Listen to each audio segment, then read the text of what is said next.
Morning guys, स्वागत है आप सबका एक और नई वीडियो में। प्लेस कैपिटल सिटी ऑफ बाली डेनपैसार। भाई क्या बताऊं यार, मैं जब से यहाँ आया हूँ ना, बारिश, दैट्स इट, नथिंग एनीथिंग। मुसलसल 5 घंटे बारिश हुई। लगा जा मेरा व्हीलचेयर तो आज गया काम से। क्यों कि प्लास्टिक से कवर्ड नहीं था, बाहर तक खुले में था। हालांकि जहाँ पे मैं टेंट लगाया हुआ हूँ उसके ऊपर एक छत है, तो वहाँ बारिश का पानी पहुँचता नहीं है। सुना कि बाली में बहुत बारिश होती है, क्योंकि यहाँ पे अमूमन 2 ही मौसम पाए जाते हैं, या तो खूब गर्मी या तो खूब बारिश। जकार्ता में तो ऐसा होता है कि अगर मान लो कि 5-6 घंटा धूप निकल गया बहुत कड़ा, तो अगला 5-6 घंटा बारिश से सब कुछ ठंडा हो जाएगा। ना तो कूलर की ज़रूरत है, ना एसी की, और ना ही किसी सीलिंग फैन की। आसानी से सो सकते हैं, ऐसा मौसम है यहाँ पे। वो जगह जो है ना जहाँ पे मैं रह रहा हूँ, इस जगह से उस जगह की दूरी तकरीबन 50 किलोमीटर है। 50 किलोमीटर जाना और 50 किलोमीटर आना थोड़ा सा मेरे लिए नेक्स्ट टू इम्पॉसिबल हो जाता है, क्योंकि इसके लिए फिर मुझे क्या करना पड़ेगा, बीच में बैटरी को चार्ज करना पड़ेगा। प्लस यहाँ की जो सड़कें हैं वो बहुत ही हिली है, बारिश में और फिसलन होती है। आपको मैं बताना चाहता हूँ कि जैसे हवाई जहाज़ जब आसमान में उड़ती है ना, कई पैरामीटर को चेक करने के बाद ही उड़ती है, ठीक वैसे ही हमें भी अपने व्हीलचेयर को चलाने के लिए कई ऐसे पैरामीटर को चेक करना पड़ता है। वेदर, रोड, बैटरी को मुझे देखकर डिसीजन लेना पड़ता है। अभी मैं आप लोगों से बात ही कर रहा था कि बारिश यहाँ बहुत होती है। शुरू हो गई बारिश, इस समय तो कुछ काम ही नहीं होगा। फिर 2 किलोमीटर चल रहा हूँ, फिर बारिश शुरू हो जा रहा है। चलिए देखो कितना पानी है। मैं तो फुटपाथ पर चढ़ा दिया हूँ कि सड़कें जो इस तरह से है वहाँ पे पानी नहीं जमता। जो ऐसे जाती है ना सड़कें नीचे, वहाँ पे इतनी पानी जम जाती है कि आपका ये पूरा व्हीलचेयर डूब जाएगा।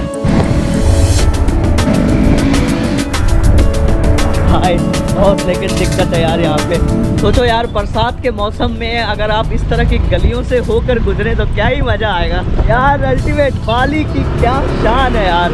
खेत खलिहान, पेड़ पौधे, ऐसी छोटी छोटी नैरो सड़कें, ओ माय गॉड, अल्टीमेट यार। देखो यहाँ पे लोग कैसे गाड़ियाँ चला रहे हैं। बस 2 स्कूटर, एक स्कूटर सामने से आ सकता है, दूसरा इधर से जा सकता है। बस इस तरफ खेत ही है।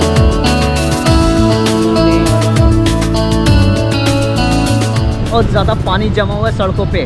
रेंग रेंग कर चल रहा हूँ। अब पता नहीं मुझे मैं आगे जा पाऊँगा या नहीं। एरिया ऐसा दिखता है, बियर बार, डांस, लड़की छोकरी, जो चाहिए आपको यहाँ मिलेगा कूटा में। सच बताऊँ तो मुझे मन भर गया इन सब ऐसे जगहों से। जो क्यों मन भर गया, मैंने थाईलैंड में भी देख लिया, थाईलैंड के जितने शहर है सब जगह यही सीन है। कंबोडिया में भी देखा, वियतनाम में भी देखा, उज्बेकिस्तान में भी देखा, चाइना में भी, शंघाई में भी देखा मैं। यहाँ पे अभी जैसे जैसे रात होगा वैसे वैसे पार्टियाँ शुरू होगी। लोग यहीं पर सारे अंग्रेज दिखाई देंगे। यहाँ पे सबसे ज़्यादा ऑस्ट्रेलियन लोग आते हैं। अमीर की गलियाँ और गरीब की गलियों में बहुत फ़र्क होता है। तो ये मैं चल रहा हूँ अभी अमीर की गलियों में, जहाँ एक तरफ नहर है, दूसरी तरफ ऐसी ऊंची ऊंची बिल्डिंग्स एंड होटल वगैरह वगैरह। इनके सड़कें भी बिल्कुल अच्छी खासी होती है। जो गरीब की गलियाँ होती है उनकी सड़कें टूटी फूटी होती है, बहुत कुछ।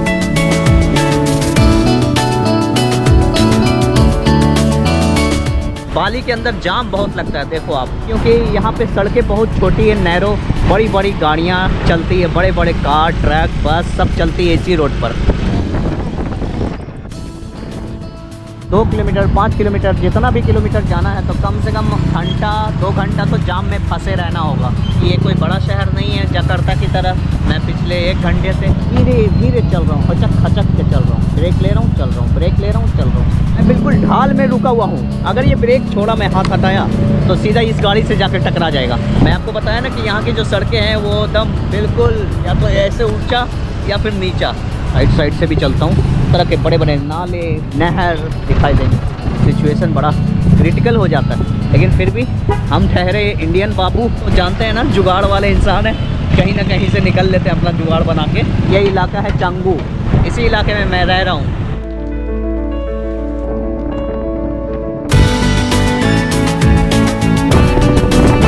जाके राहत मिला, जाम से छुटकारा मिला। मैं फाइनली आ गया हूँ कूटा इलाके में। कूटा का इलाका कुछ हद तक डेवलप है, मॉडर्न है बाकी के मुकाबले। अमूमन इस इलाके में आप जो भी आप करना चाहते हैं, जो आप थाईलैंड में करते हैं, वो सारा काम आप यहाँ पे कर सकते हैं कूटे के इलाके में। इस एरिया में भर भर के आपको दुनिया के सभी देशों के रेस्टोरेंट, हिस्टोरिकल, कल्चरल बिल्डिंग्स, मंदिर, अपार्टमेंट, दुकान, मकान सब कुछ दिखाई देगा। बाली का सबसे रिचेस्ट एरिया है।